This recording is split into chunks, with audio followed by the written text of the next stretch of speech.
This is episode 271 of the Cultra Trail Running Podcast, and this is Lauren Edelman joining you tonight. From the belly of the Beast Coast, Glastonbury, Connecticut, this is the Cultra Trail Running Podcast. We talk about all the fun shit that happens on the trails that most normal people don't care about. The language we use is fucking explicit and raw like the trails we run on. So don't listen with your kids! Cultra is brought to you by our Patreons and supporters, and we are 112% listener supported, and support is good. No kids allowed. All right. Well, welcome. Except for furry kids. Yeah, welcome everybody. Good to see you guys. Thanks for having me. Great on to the be Cultra Trail Running Podcast. We have Sophia, Lauren Edelman. So welcome. Hey guys, good to be here. And Thanks for having me. Of the Cultra crew, my partner in crime tonight is Celeste Fong a Ding Dong. Good morning, kids. Welcome. Good to see you. Yep. How's it going, Celeste? How you doing? I'm pretty good. Yeah? I'm ready for the How holidays. your puppies doing?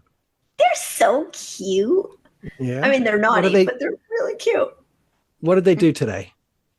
They slept in my lap. They barked at random nothingness, and they ate cheese. So it was a good day for them.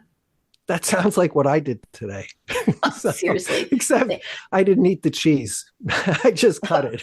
So I actually went out for hibachi with one of my kids today, so that was awesome. Wow. Hibachi's always like a special celebration kind of thing, right? Well, we went for the lunch, so we didn't get the whole show. I just got to eat the good food.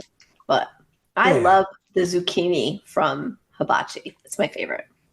I wonder how Becky feels about baby corn. Like, does baby corn count? Like, you can't mix corn? I don't know. I don't even know what's wrong. I like regular corn, so I don't know what the problem is. She has a weird rule that you can't have corn with anything else. So, like, like a corn and black bean salad? No. Corn chowder? No. What else has corn in it? Shepherd's pie? No. Like, she won't eat You corn. can have it with, you can always serve it with the cob, right? You could. Yeah. So who's going to argue with that?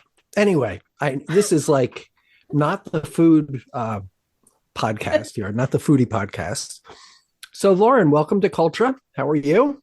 I'm good, thanks. How are you? All right. How you feeling? Oh, a little sore, but feeling good, thanks. It was a big weekend. All right. Yeah. So let's see. I guess I just want to tell everybody we're going to have some fun tonight. So we're going to talk a little bit about the QT 104, I believe, right? Yeah.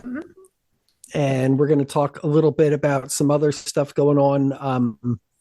Actually, it's kind of Connecticut centric. So like tonight is especially. So if you don't want to hear about Connecticut, I mean, it could apply to anywhere, I suppose, right? Yeah. I mean, being I think it's all good. Is like universal. Like literally being a dumbass, universal. Yeah. That's a good point. Yeah, because being a dumbass or like, I have to ask you guys this. So like something that I've constantly done is underestimated the task at hand and overestimated my ability. Oh, yeah. So always. I went back to, and it seems like every trail that I run lately, I'm like, damn, I don't remember this being this hard.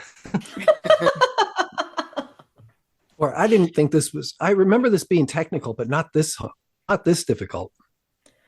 See, I always go in and be like, it'll be fine. I don't have to plan anything. And then I realize maybe I should have planned something. Yeah. I'll eat leaves, right? There's got to be nutrition in leaves. I mean, so this weekend I decided I was going to go run long, right? And then once it got dark, and because I was over in Wethersfield, and the farm road And once I was out there and it was dark and all those hunters are like driving through and I'm like, I'm not going to be out here alone with a bunch of guys with guns in the dark. So I quit and went home. Without a motorcycle, right? Like there's no motorcycles involved in are that. Not allowed. Yeah. You can't have any motorized. But yeah, I was like, not safe. So is this out in the meadows? Yeah. I love the meadows. It's great. Gotcha. Yeah. And actually, so I was out there when Bill texted me and he's like, hey, are you around to go hang out with Lauren? And I'm like, I'm already out here. I felt so bad. I would have gone and done my miles with you. And then I could have kept on miles because I would have had you and not been alone. I know. So just for people who might not know what the meadows are, could you explain a little bit? Sure. So in Wethersfield, Rocky Hill, there's a farm that goes in Connecticut. Yeah. There it goes near from Hartford. Ferry Park in Rocky Hill along. It's a long dirt road that goes through the farm and then next to the Connecticut River, and it comes out in Wethersfield, Connecticut, and it's very close to Hartford. It's like right where 91, you can get off 91 to go to Route 2 or 3 or whatever that is. Route 3, which they're putting a bike path over that bridge, They're building the bike path to go from Wethersfield to Glastonbury. But anyway, I'm calling a timeout here. I'm calling an audible timeout. I need my bell. Ding ding. So that's called the Putnam Bridge. Okay. And let me tell you something. So when I first got on Twitter, I started tweeting about the Putnam Bridge, like hashtag unlock Putnam Bridge. Okay. Probably about. So you started this whole trend. Yeah. Probably about 5 years ago, they completed the Putnam Bridge makeover. It's probably 7 years ago now. And that included a nice bike path over that ran parallel to the highway, going over this bridge. I worked in Rocky Hill, lived in Glastonbury. So this is a bridge that I could use. It connects nice trails in Glastonbury, river trails in Glastonbury to some meadow trails in Wethersfield. So great thing to be able to do. It also, because it goes over the Connecticut River, that's right where a lot of the Glastonbury crew rose through there. So when they didn't have the access paths done there, but I could get there easily enough, and I did. And I actually, once they opened it up, I went and I ran across the bridge. And then they put a gate up and said, by order of the the King Poobah of the transportation department or some shit, you are hereby forbidden from going over this fucking road under penalty of death. Like, don't do it. So, and they locked the gate, and so I stopped going there. But I started asking the question, like, why don't you open up this this passageway? And I understand that there's not access paths to get there, but if we can run trails all over the place, right? We can go out and run trails that are bringing you on the edge of a cliff where there's really nothing to hold on to except for maybe like a rotted tree and like hornets coming after you and like snakes and shit. And that's okay, right? That's all perfectly fine. But if there's not like a groomed trail going to the beginning of this bridge, that's not okay.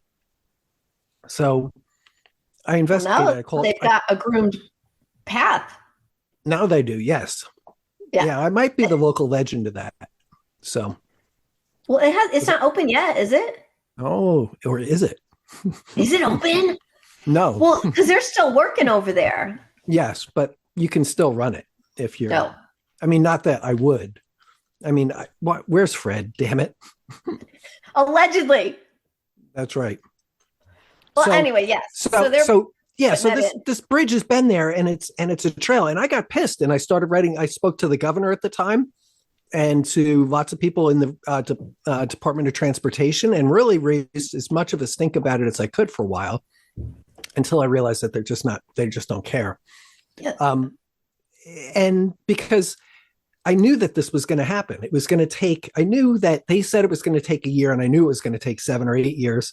And then like my kids are no longer, my kids are in their mid 20s now. They're not in sophomores in high school, rowing. So I'm not going to go watch them do that. My office is moved out of Rocky Hill, so I don't work there anymore. And I knew that like it pissed me off because they spent the money to build this bridge, and then they wouldn't let me use it. And in the meantime, the thing's rusted for 5 to 7 years, and it's probably only going to last another 20 years, 15 years before they have to redo it again. So I felt like it was a poor use of money by not letting me go there. So well, now they're going to let you. They're going to let you. I'm sorry to go on that that rampage, but it pissed me off a little bit. And I even had discussions. They're like, well, if we build a road, it can't just end. The path just can't end.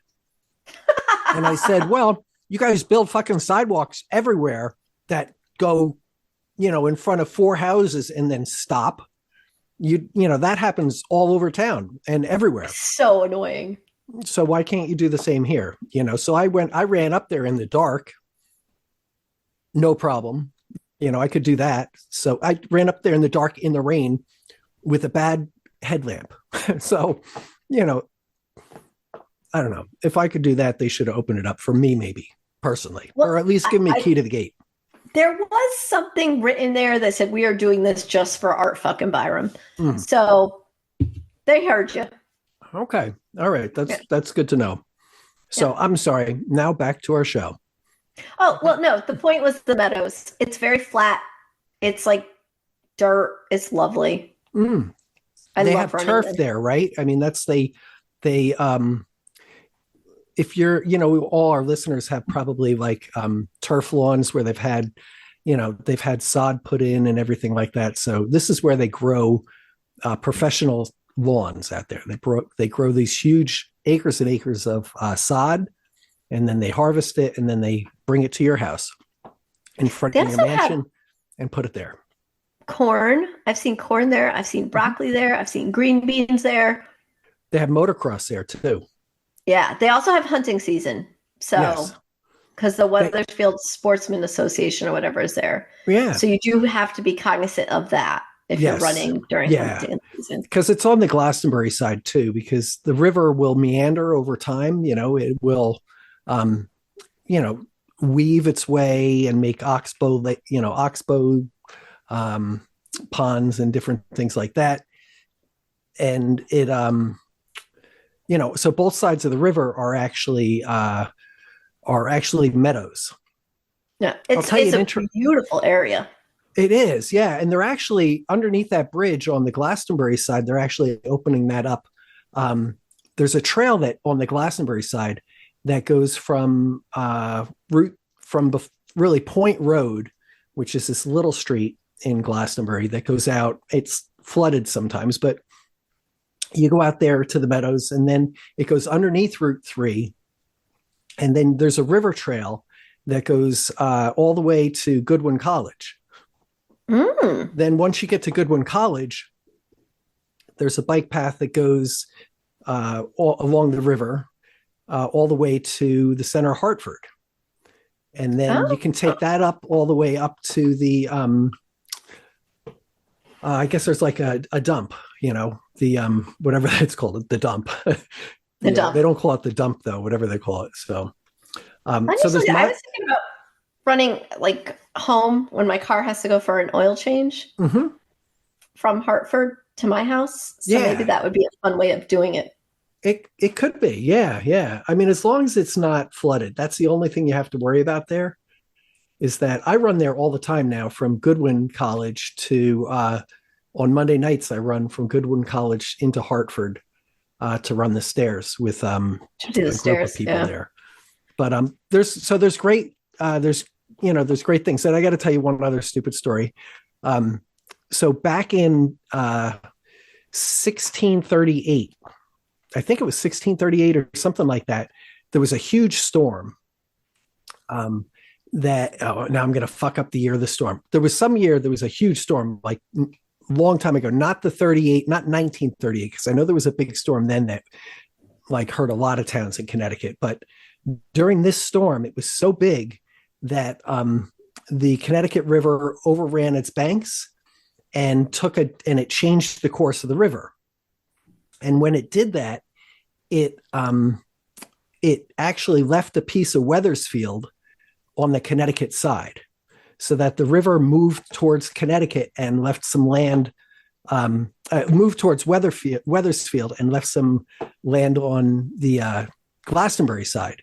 So even though Wethersfield is technically on the west side of the river, part of Wethersfield land is on the east side of the river. So as you're running along this path, you'll see you're in Glastonbury, and then it'll say, welcome to Wethersfield.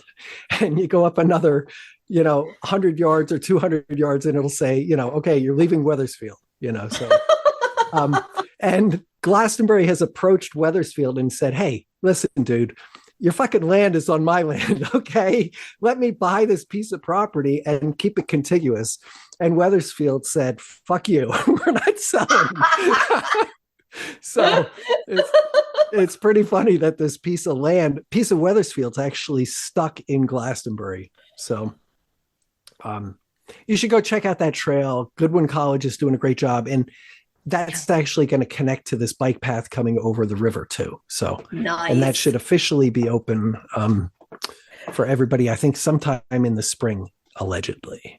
So, yeah. Hopefully. It'll be fun. Yes. So that's good fun. Place to run with no cars. You can go miles and miles there. Well, that's it. And if you want, you can like when I hit the 50K, I went to like Main Street, Wethersfield, to grab some pizza because pizza. And then, like I said, I hit 50 miles and I'm like, it's kind of creepy. So I quit. Yeah. Yeah. I get you. That's that happens. Yeah. That happens. It was good. It was a good 50 miler. I mean, it wasn't 104 miles. Yeah. So Lauren tells us, hold it, Celeste, when did you do 50 miles? Friday, the same day that Lauren did the 104. Oh, so you just like dropped 50 miles out, right? Like, fuck it, 50 Friday. Yeah, pretty much. That's awesome. Pretty much, yeah. Oh my God. Yeah. That's really impressive that it was just like, because she just like did that the last weekend too. Like you did like, you were going to go a little bit further, but I think you did like 35 or 40 or something, right? I did 38, I think. Yeah. Yeah. Oh, that's impressive. Good for you. Yeah. I was pissy about the 38, so I went and did 50.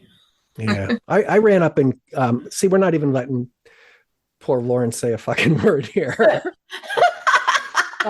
But it's, but that's kind of how it goes. So she knew what she got. That's what she gets. Lauren knows. She's kind of like the clickbait for this episode. She's our clickbait for the episode. Like tune in today and we'll hear Lauren talking, and it doesn't ever happen. So I went up and I ran this weekend. I went and I ran Sleeping Giant. Oh. And that place sucks. Oh my God, that is so fucking hard.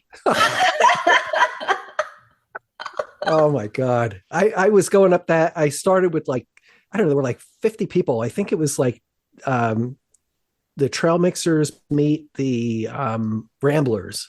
There weren't 50 people, but there were quite a few people. And we just started by going up the hardest part of, going up right up, whatever that is, the head of Sleeping Giant. And it's like rock scramble? It's like yeah. Oh, and that's... You go up this steep hill, and then you go down this thing that's like the Hillary step, and then you just go straight up on the thing. And it's actually not that bad going up, but it is if you're trying to go, like, I like going like my pace up that, and like nobody was having my pace. Yeah, my pace is like they loop me just on that one section. Yeah. They do the whole loop. I just got to the top and my legs were just like jello, and I'm like, oh fuck.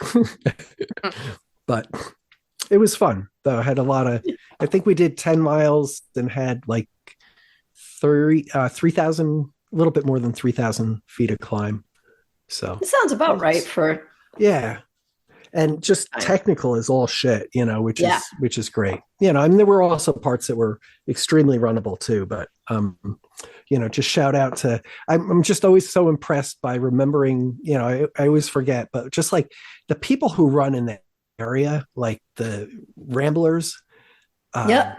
they're running these places like, this is all around Hamden, Connecticut, which is near New Haven, Connecticut, which is basically, it's kind of near the coastline there, home of Yale, home of, West Rock, Pizza. East Rock, and yeah, some famous pizza there. And it's just, the trails there are just like, they fucking eat your shoes for breakfast. And then, will like tear up the sides of your feet for lunch. So Yep. Jimmy's Blue to Blue race is over there. Yeah. That's another one. It's just it's just tough as shit. The whole thing It's is gnarly. That's the word he uses. No wonder and there's it's so accurate. No wonder there's so many good runners that come from that area. Because Yeah. if you run that, if that's your normal, then you're doing all right. So, but all right. So I think first we're gonna. Okay. So Celeste, I interrupted you for half an hour. So you enjoyed the meadows? Oh yeah, I love it over there. I use the meadows as very good training for hamster wheel because it's very similar, right? Flat, not pavement, very, very similar. But cut training starts. So that was my first week of cut training. So I have to start getting back out and doing more elevation because that's flat, like flat. Yeah. That is. But, so yeah, cut training starts. Very good. So Lauren, let's get to, so first of all, so what did you do this weekend to put that in perspective? Well, I had a little adventure, I like to call it. It's this little event called the QT 104.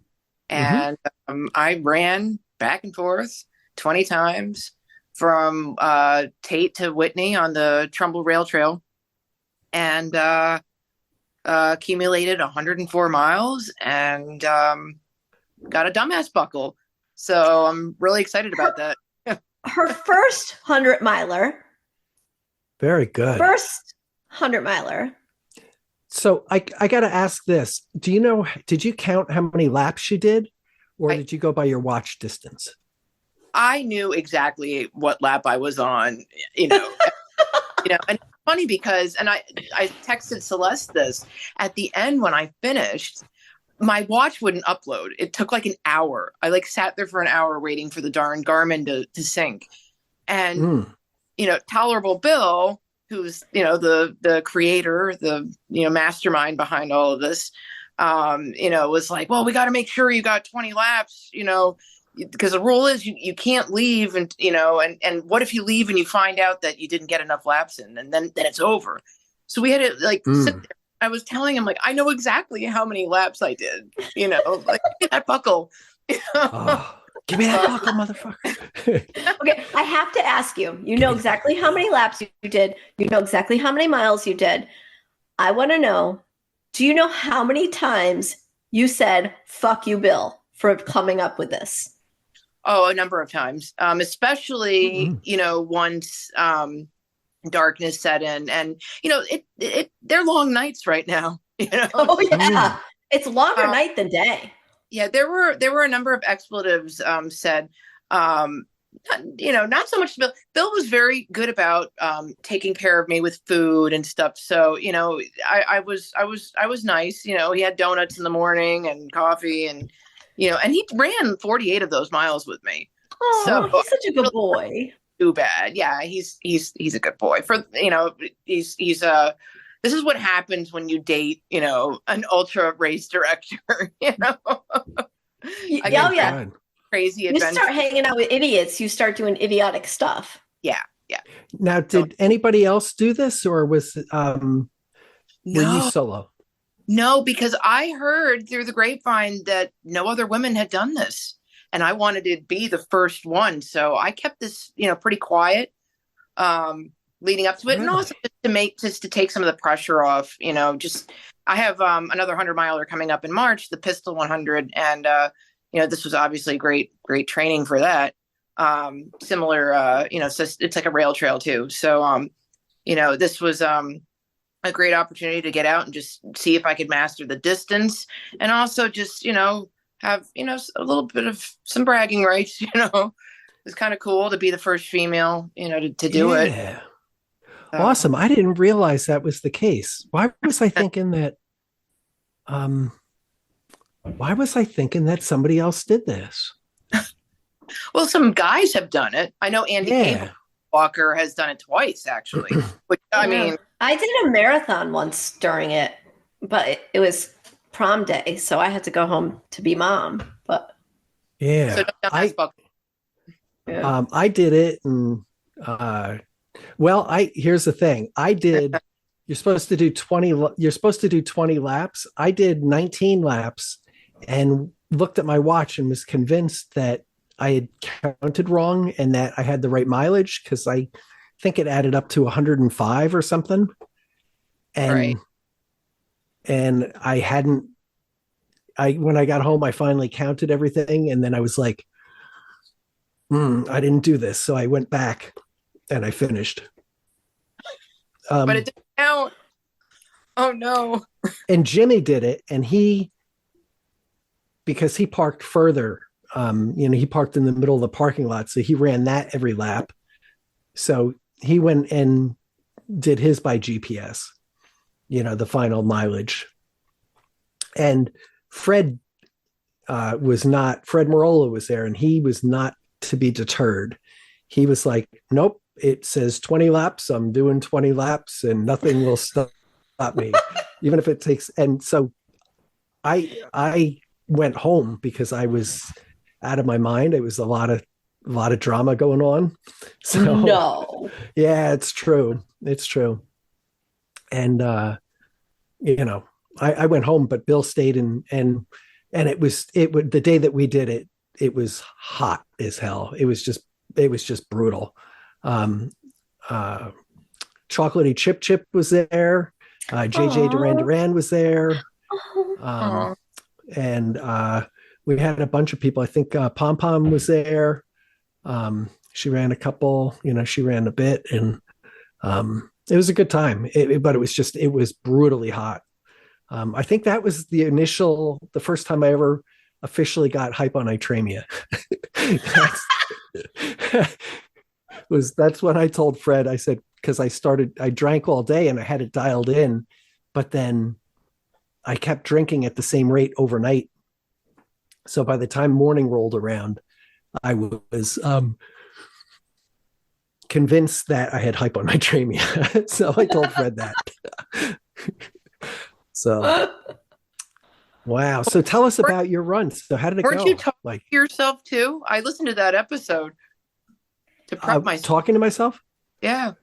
No, not. I mean, he's always talking to himself. No, that was not any more than usual. But no, this one, I was convinced that the way I was going to win this thing was by not using my headlamp and psyching everybody else out.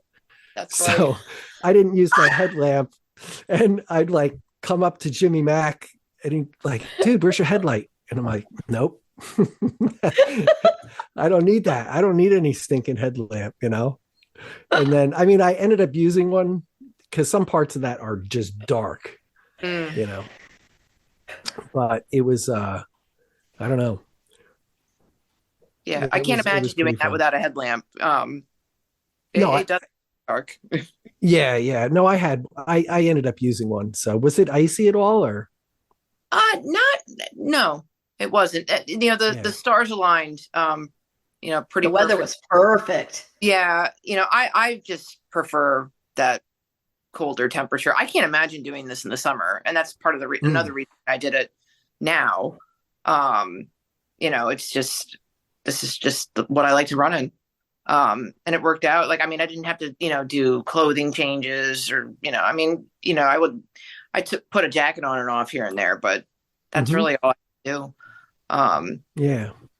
Not having bathrooms available was a challenge. Won't go into detail there, but, we figured things out. So if there are any females that decide they want to try this, I'm happy to give some advice. What some to do. Good spots. Yeah. Yeah. Nude wipes are awesome. I'll leave it at that. Truth. Wow. So so tell us about the course. Like, what's it look like, and what were your favorite parts of the course, or did you like it, or why don't you tell us, like, for people, imagine that somebody's never seen it before. So like, why don't you give us a description there? Well, I run this trail all the time. This is like Bill Odendahl's trail. And we're out there pretty regularly. And, I was worried I was going to get really sick of it, but it's so beautiful there that, I even went back the next day for a recovery walk. I'll admit, the last loop, I was like, I never want to see this again. I'm never running again, but there I was the next day doing a victory lap. But the trail is, it's very runnable. It's like a pretty solid incline, up and down. So you're running uphill one way and down the other, but not, it's not very dramatic. But towards the end of the 100-miler, you feel it a little bit. But it's pretty flat. And, like rocky, those rocks will eat your feet up. So I made sure I wore really cushioned shoes. But it's just beautiful. I mean, it's really just, like a 5.2 mile out and back. So it's not very long, and, it's pretty repetitive, but it's so pretty there. Like, I don't know. It didn't get boring. I was worried about that. It also helps that I had good company with me, and I've got to give a shout out real quick to Ben Manning. He's so sweet, AKA Insignificant Ben, or the Ben that doesn't matter. He got me through the night. He's amazing, and just made it so much fun in his Fred Flintstone outfit, and just brought the cheer, and just said all the right things to me to help me get it done. Yeah, and I had a few other people come out, and I never ran alone, and that's that made it, and I got support too the whole time. You had support the whole time? Oh yeah. Wow. I could have I'm sure if I put it out there more, I would have gotten even more, but I told a select few people, I got the right amount of support without the pressure. And, I got it done, and it wasn't, I wasn't racing the clock. And that was I think that's like what made it, somewhat enjoyable. It was tedious, obviously, but, there was no cutoff, no time limit. I've done other races like Free to Run that I felt were, I don't want to say one was harder than the other. They were both challenging in their own way, but Free to Run, had a lot of vert and, had tight cutoffs, and that was, it was 50 miles, but that was really hard. But running through the night's a different set of challenges. And I was warned, your brain's going to tell you to, it's going to send signals to tell you to stop. And people weren't kidding. About 4:00, I thought I was having a medical episode. And 4 a.m, I started at 5:30 a.m. on Friday and finished things up, I think, like 10:30 on Saturday, which was my goal, to finish by lunchtime. So I got it done. But about 4 a.m. is when I sat down, and I'm learning. You really should try to stay moving if you can. I sat down and tried to eat something, and I just felt like this wave hit me, and, like almost like my brain just trying to shut down, and got dizzy. And I just remembered what people said, like, you're going to want to quit, it's just your brain. Don't listen to it. Just got back up and pushed through it and felt better after a little bit, Yeah, the fatigue didn't really bother me until I would like stop for breaks. It's kind of wild, you know. Yeah. You can keep going, um, you know, So with the right people. Is running stupid or is taking breaks stupid? That's just they're both pretty stupid. And so this whole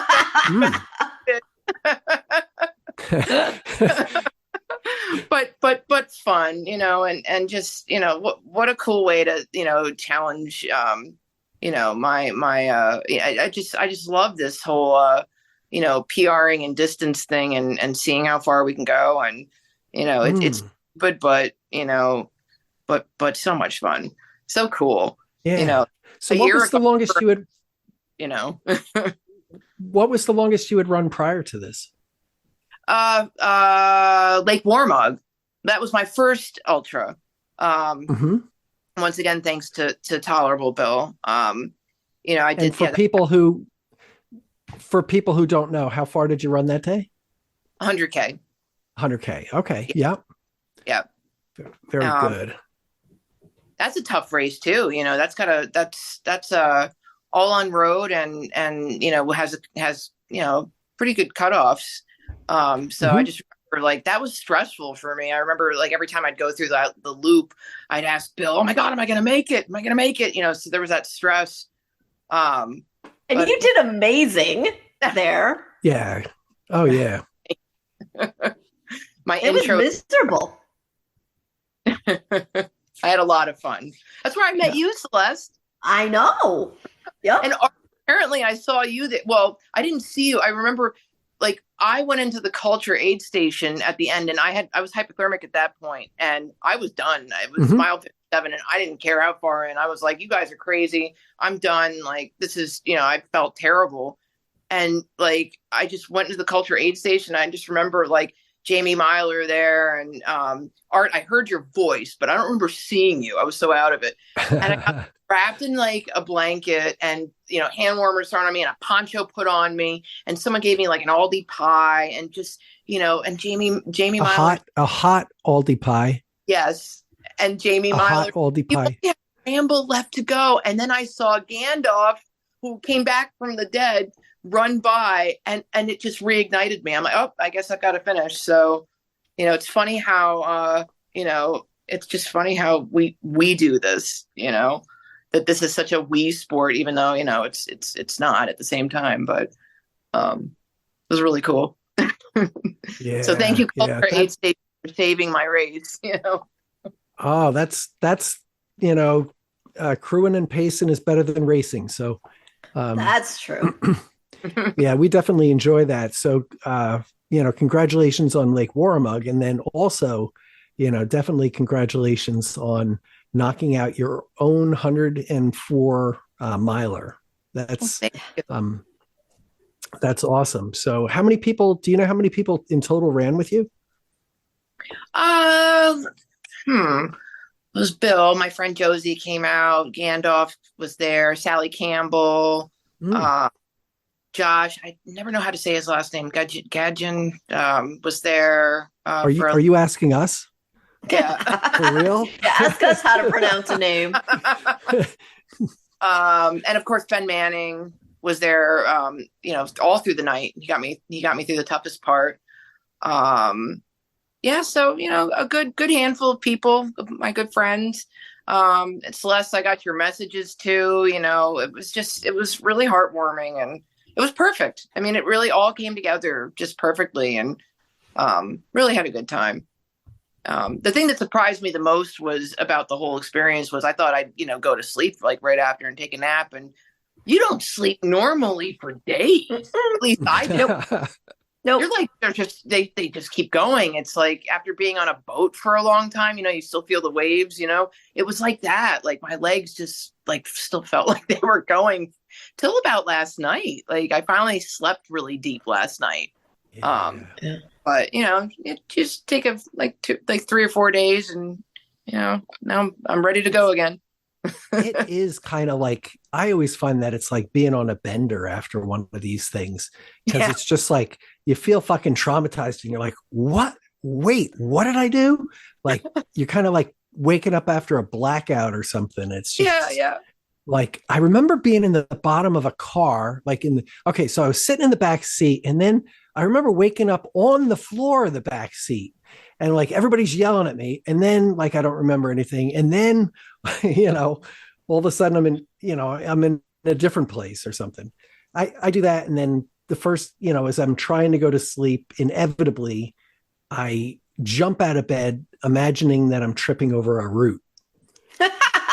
Or falling off a mountain. I always do that where I'm like, oh, I'm falling off a mountain, and I jump. It's just like, oh. Yeah. See, after something like that too, I'm always like so tired that I can't sleep, if that makes sense. Like it's so weird. Makes perfect sense. I get it and now. It's like I'll fall asleep and I'm awake, and I'll sleep and awake and sleep and awake, and it's like I give up. But I think it's good though, because when we're awake like that, it gives us opportunities to tell our loved ones about every detail that happened. And they want to hear it. They fucking love to hear it. I did a song, and that shows you how delirious I was, because I don't sing. And, same. Yeah.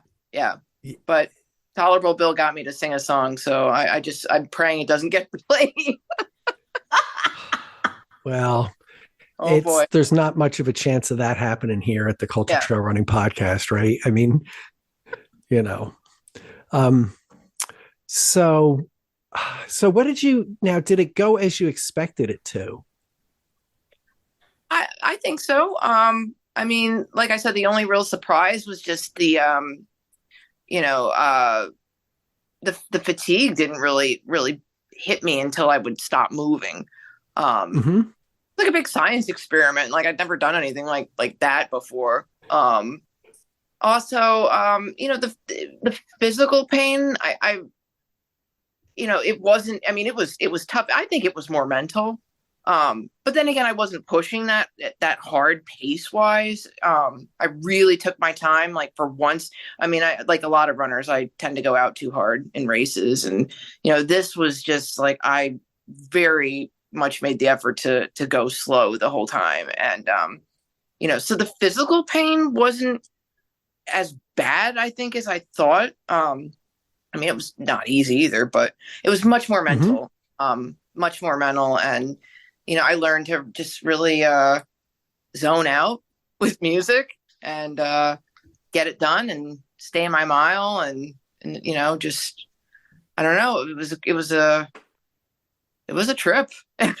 Things get weird in the middle of the night too. I'll say that. I didn't hallucinate. I was actually kind of disappointed. I was like hoping to have stories, but I did, and it's probably because I'm told it's probably because I was with Ben, and we were talking and stuff, and but I hear when you run alone, you're more likely to trip out, and but that didn't happen to me. I think it takes my personal experience is that I think it depends. Like if it's a really tough day, it can happen, but that for the most part, I don't typically hallucinate the first night, but I'm good at hallucinating. Oh, if it's the second night or if it's been a really tough day, then shit can definitely happen. Or if you're at elevation or something like that. But I mean, everybody's different. There's some people who just don't. Yeah. So some people don't see foxes that they pet. In my defense, it was a cute fox and I wanted to pet it. Yeah. And it asked you to pet it, right? It really did. And now, from the last one, I got to get another tattoo because I saw Appa last time. So I got to get a new tattoo. Oh, let's go get tattooed. Let's go. Yeah. Let's go. When? Tell me. I'm in. God, like anytime. Like let's do it soon. We'll talk. Wow. I'm in. So what was this? You said that you called. What did you call? You made a phone call during this run? To Cultra Karaoke after the run. Cultra Karaoke. I'm sorry, Dog Gent. So yeah, Cultra Karaoke. And you said 203 Dog Gent. Is that right? Yes. Wow. So what is that? Well, I've been schooled a bit. when you get a song stuck in your head, you're supposed to call this line and, sing your heart out, and it's supposed to help. And I got to say, it did. It was pretty cathartic. Okay. It was cathartic. But on this lovely adventure of mine, me and well, Tolerable Bill's the mastermind of the, he's the real songwriter, but he put together a little jingle about, the QT 104 and got me to sing. Wow. Yeah. That's like it's like La Bamba, like words and music, right? So I think that was La Bamba. Wasn't that La Bamba that they talked about that words and music? Or was that like, there was some music movie that was like that, a band music. Maybe it wasn't. I don't think it was La Bamba. Fuck. Oh, where's Jimmy? Damn it, Jimmy. Damn it, Jimmy. No. Jimmy would know. Yeah.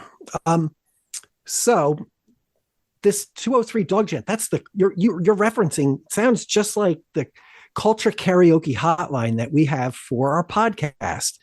And like you said, if you have a song stuck in your head, you can dial this number 203 Dog Gent and you can sing the song and you become podcast famous, because we'll play that during our show and you get the song out of your head and we get some good entertainment. So I have to ask you though, sometimes you're out there running and things get a little sketchy and you're like, oh fuck, what was that number? And then you're like, you have to visualize the gentleman dog, because the number is 203 Dog Gent. So Lauren, I have to ask you the question.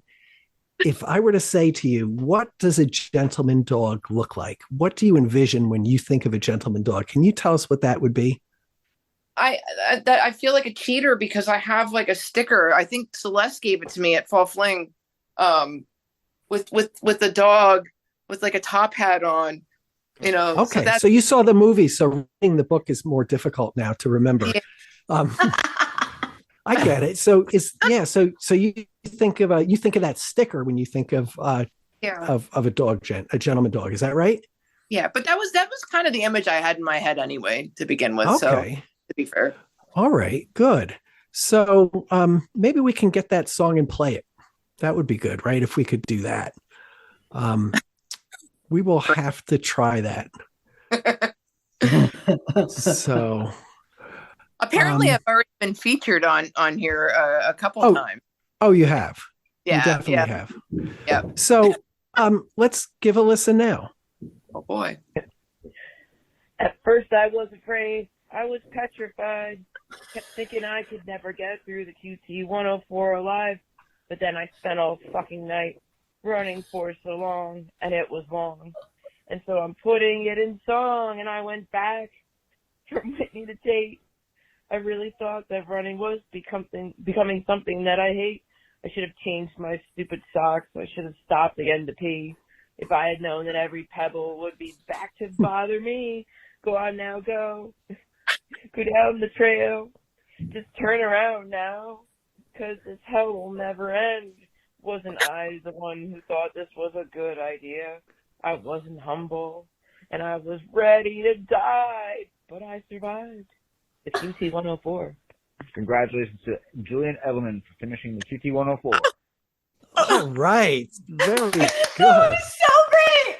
You heard what Bill said, though. He said Julian Edelman, so he was out of it, too, from, crewing me all night and stuff. And, like, talk about a Freudian slip. He's a Pats fan. And, he realized he said it. Like, he said Julian Edelman instead of Lauren Edelman. I was like, why'd you say that? Well, whatever. That's how he rolls, man. Yeah, it's all good. That's great. Well, that was quite a song. And I have to say, like, you guys raised the bar on this. I know on this stuff, and you don't have to. It doesn't necessarily have to be that fancy either. It can be just like, I've called up the thing and said, "Oh, I have this fucking song." It's like, it's like about at a hill, I'll be gone when the morning's gone, and like I just get these songs and they just roll in my head, and I don't even know the words. And you can call and sing that, and that's okay too. So. That was me and Jillian at Hamster Wheel. We didn't know the words. We were just screaming. That's right. We may have another one here for us. So let's give a listen here. I haven't listened to this, and I hadn't listened to yours until I played it either. So that's how we roll. We're just taking those big risks here at the Culture Trail Running Podcast. Here's our next Culture Karaoke song. Let's see. Hello, Culture. This is David Hyde. I'm a basic licker. I was running the Meriden train station stairs event this evening, and this song kept playing in my brain. So I'm calling Dog Gent to be free of it. Check out my Strava if you want to see the video. Here goes the song.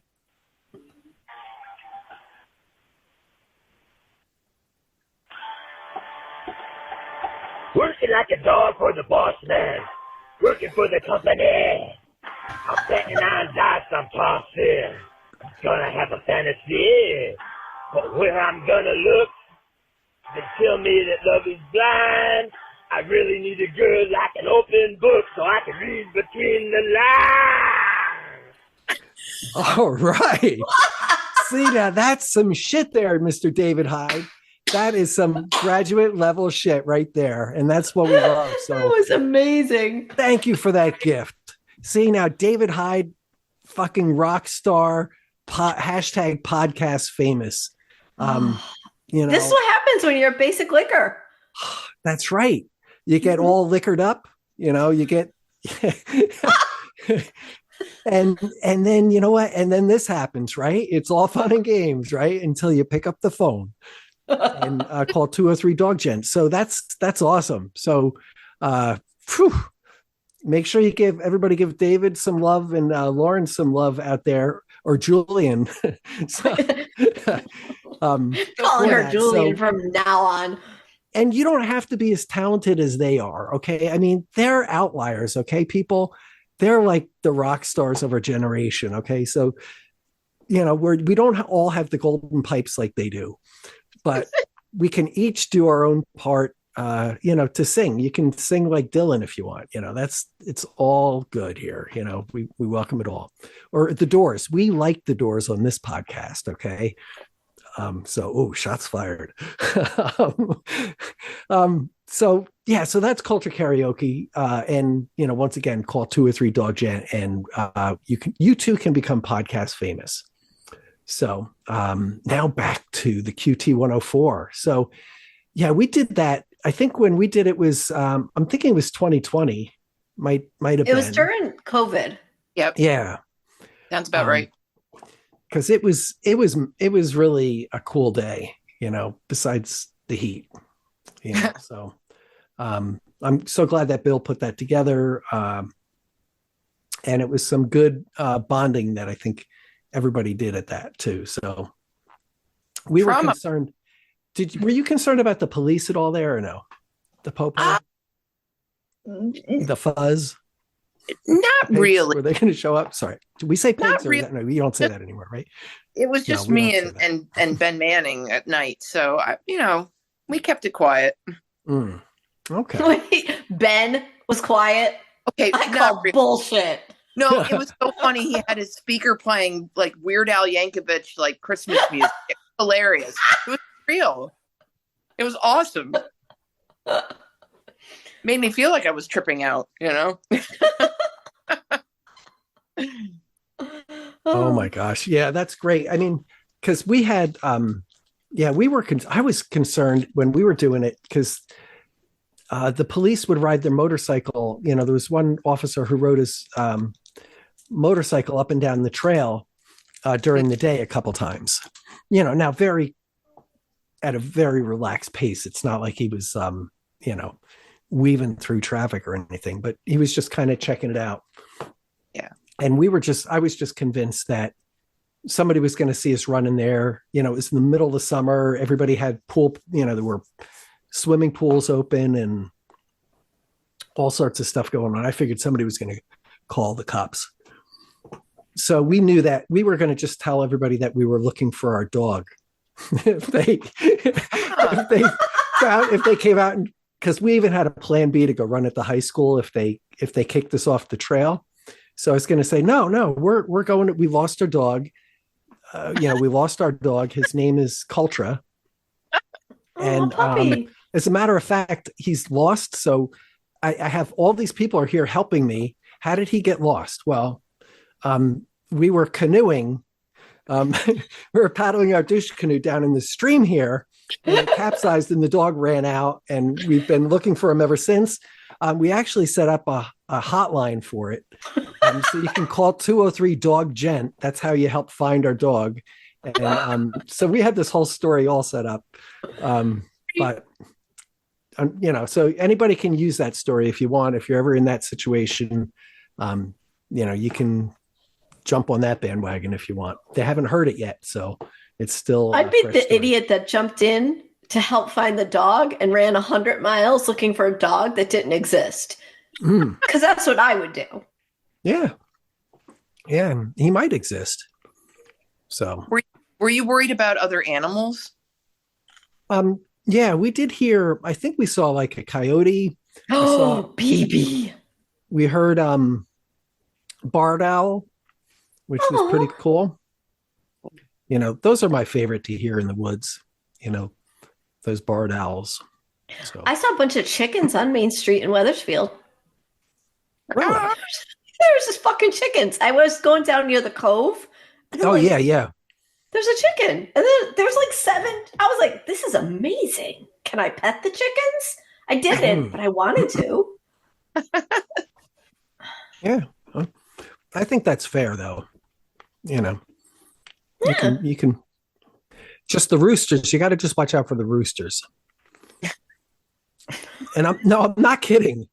I didn't know if this was going somewhere like dirty. This is like a real, okay, Jamie Myler, if you're listening, this is a real thing, okay? This is not like a Cultra made up thing. No, I thought you were going to some like pervert joke. The rooster, yeah. When the rooster came, touching the rooster. One day this rooster came out of my yard. Okay.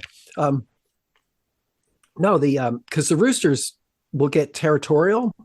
And so I grew up on a farm and we had chickens. And the roosters would get mean sometimes. So like the hens have like normal feet and are kind of like normal size. They're like nice girl chickens, The roosters have like these big spurs on their feet. And they just get the attitude. They walk like Mick Jagger and they get with a pissed off attitude. And then what they would do is they would run up and then jump up in the air and fly at you spurs first.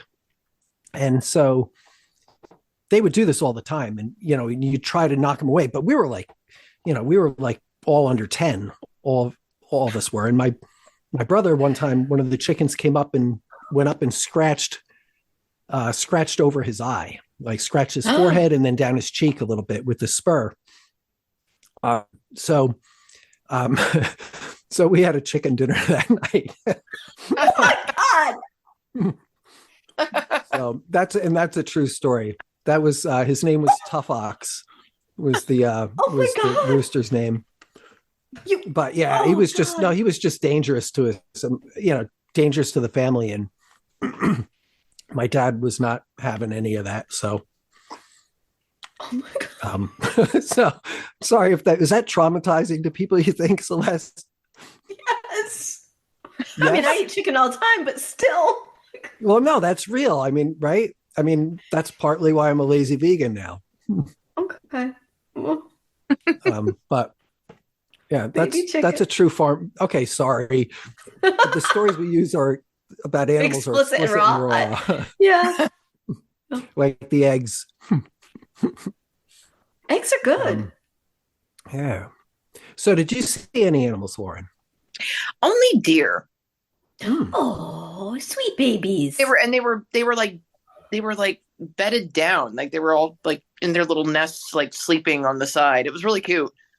Did you try to crawl up with them or no? I wanted to at one point, at 4 a.m. when things got rough, but I would have. Yeah, it's kind of creepy when you see those beady eyes with their headlamp, Yes. It's creepy when you don't know what kind of animal it is too. Right. Like all of a sudden you see like a bunch of eyes and you're like, yeah. What's that? Okay. Yeah, that's. Are they werewolves? We know they're not vampires because their eyes don't. If you can't shine a light on them, they don't reflect. Really? Well, you can't see them in a mirror, right? Well, yeah, but that doesn't mean their eyes don't reflect. Their Well, image doesn't, but I don't know. I don't know. That's if somebody knows, let us know. Yeah. Yeah. So I think you're right. I think deer. When you see the deer, I can't tell you how many times I've been surrounded by a pack of coyotes, and then discover that they're deer. Like so many times.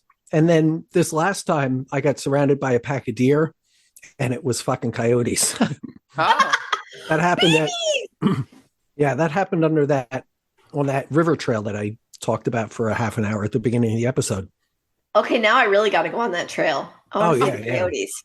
Just don't try They're to all pet over there. Why do you take away all my fun?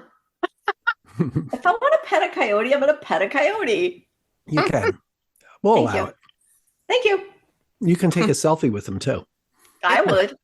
Mhm. We saw a bear one time. We were on Mohawk Trail, and it was me and my friend Megan and Selena. And Selena's it was on the road section is where we see the bear of Mohawk Trail, right?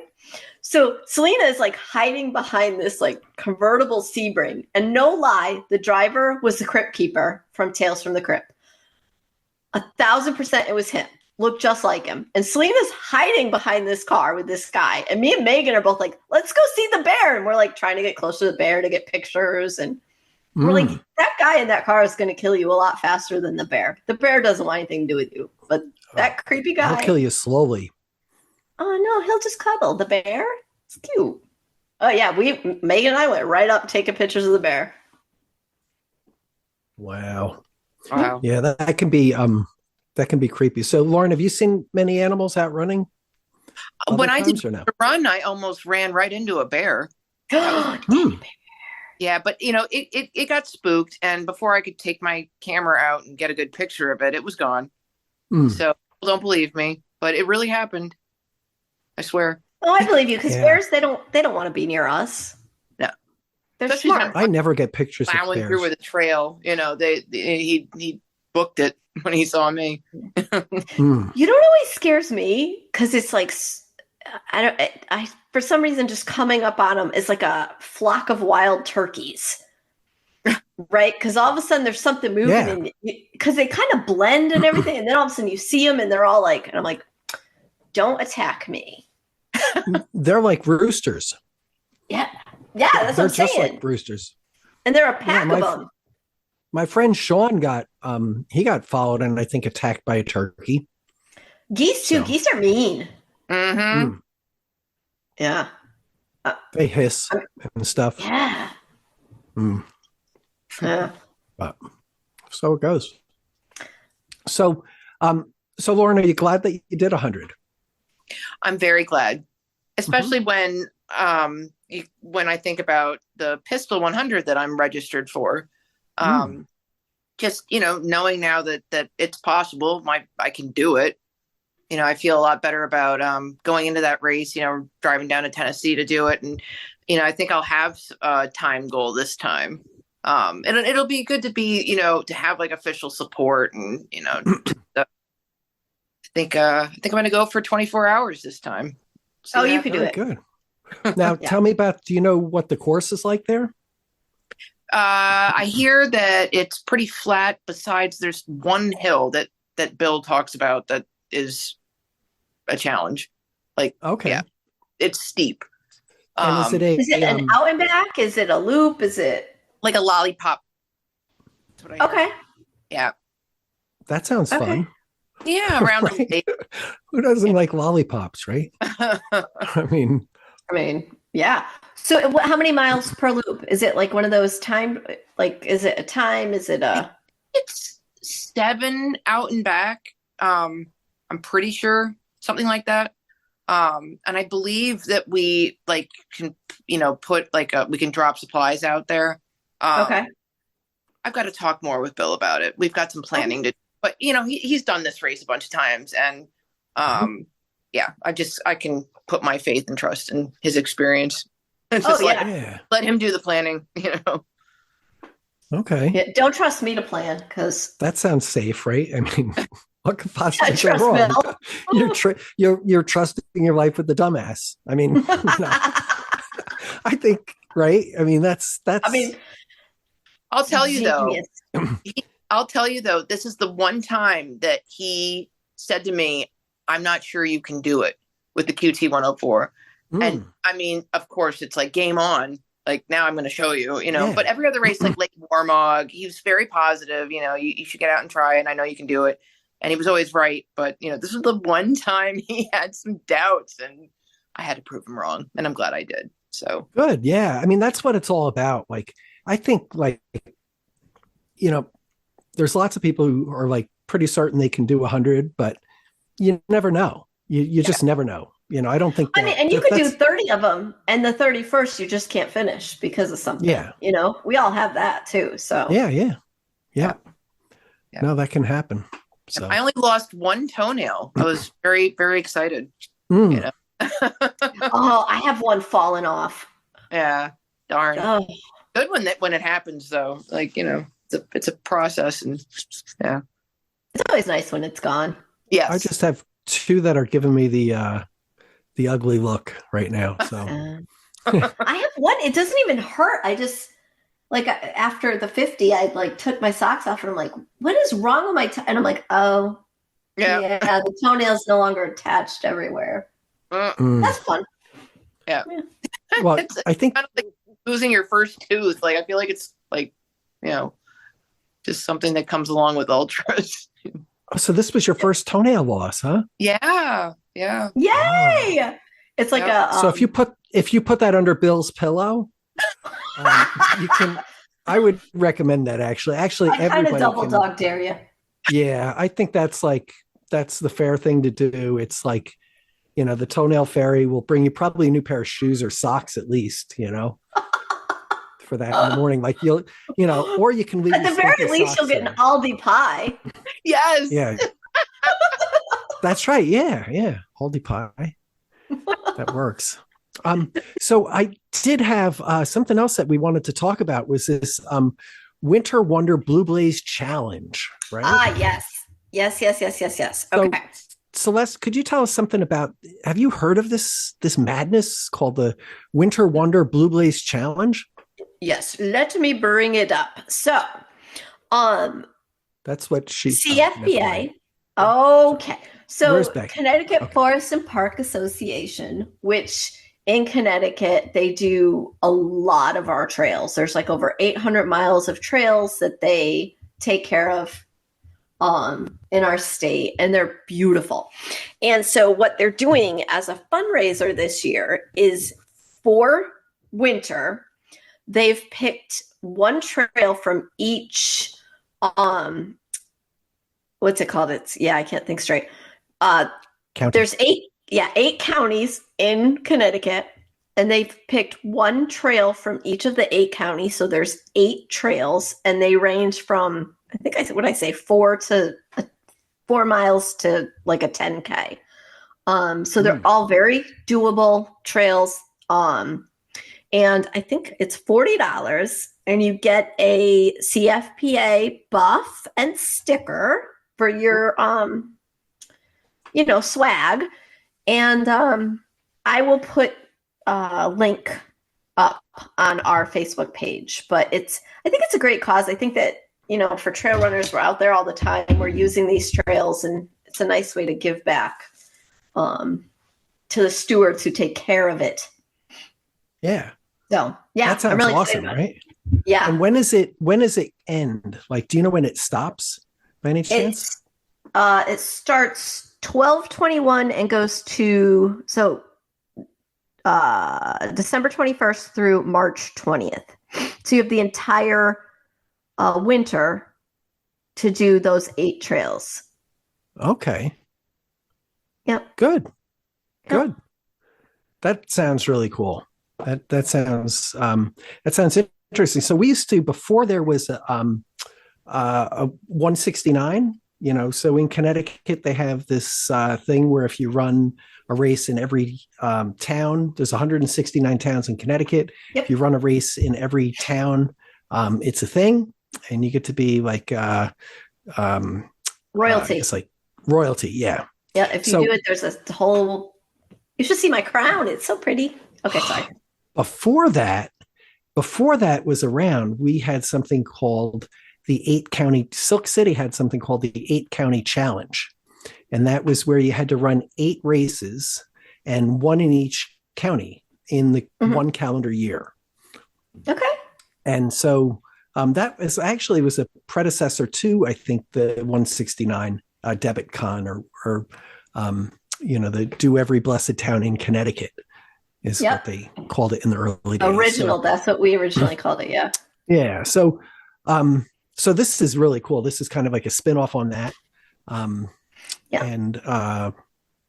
that's awesome. That's really intriguing to me. So I'll register for it later tonight. And I know I put together a couple of the maps, went out and did some of the trails. So they're nice. Did? Like, yeah. Can you download GPX courses? Yeah. Well, we did Strava maps, so you can save the map on Strava. Yeah. Okay. Yeah. So it'll be fun. I don't know. I think it's a great way to, I find, to kind of challenge myself and go do trails I've never done before. Yes. I like that too. So. Good plan.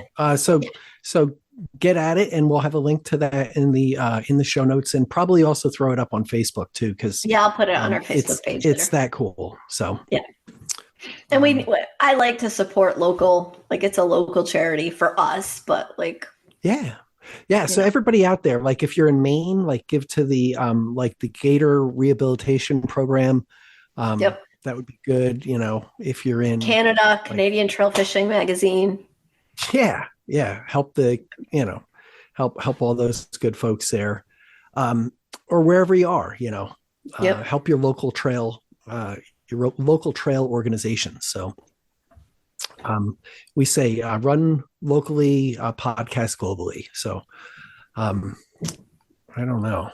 That was kind of stupid, but welcome to Cultra.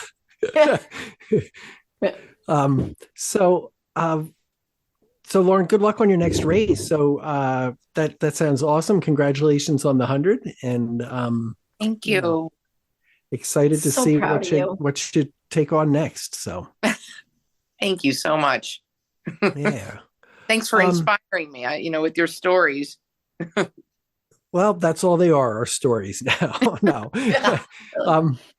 that's again, that is great. And it's been fun to watch you grow as a runner. That's always, it's one of the things that, like, if you hang around, in the community here, you see people, who come in and just take on new things and do stuff that they didn't think they could do before. And, this is awesome. Not that you didn't think you could do it. I'm not saying that. So, but that's been really cool. Yeah, but watching it is fun.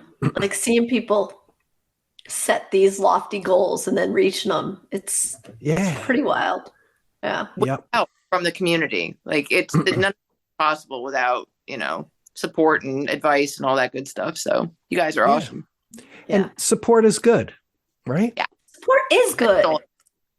So I'd like to I want to just take a moment and thank our Patreons, not individually, but as a group, and say thank you very much for all your support this year. I think we're going to our next episode after this one will probably be a Patreon episode. Patreon's only, okay? So you have to tune into that one because there's secret shit that gets said during that. So if you have anything going on, let us know, and we'll be sure. Oh yeah, share your secrets with us. Yeah, share your secrets, your Patreon secrets, and we won't tell anybody except for everybody. Exactly.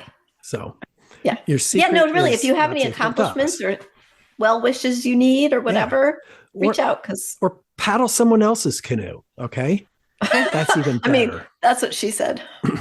Yeah. um, so, all right. Any closing arguments, guys? Not that I could think of. Okay. No, this has All been a right. blast. Yeah, thank you, Lauren. Yeah, Lauren. Thank you very much. And to all of our listeners out there, oh yeah, also we have some new shit that's going to be in our store very soon. I've been working on some designs. I don't know if you saw any of those, Celeste. No, I have Okay, not. so It's been if a you busy go week. over Well, except for yonder, the one you sent me, the picture of the jacket. yeah. So yeah, that's like okay. So that's something that we've ordered. Some of the stuff I got to order the samples first, just to make sure that it comes out right before we put it up on the store. But I should have some of that stuff pretty soon, and then some other interesting stuff in the next couple weeks. So you can get that at our Cultra store, Cultra Clothes. So you'll be able to check that out. So to all of our listeners, thank you. And sorry, I'm losing my voice tonight again. If you've made it this far, of course, seek professional help. And we will see you all in a mile. Mile And a half. All right.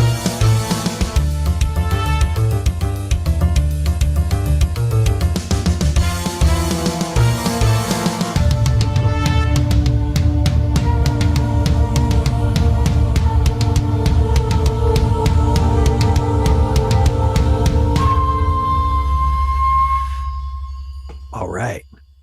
So I have the magic 8 ball here. Do we have any good questions? Like, Lauren, is there anything that you really wanted to know? Oh, that God. you can think of, or no?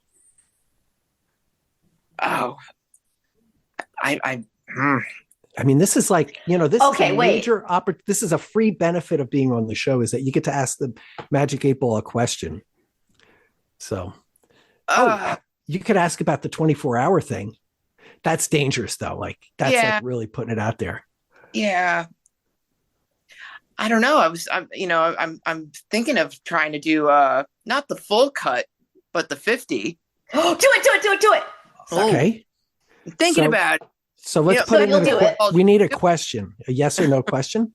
Yeah. Should Lauren do the cut 50?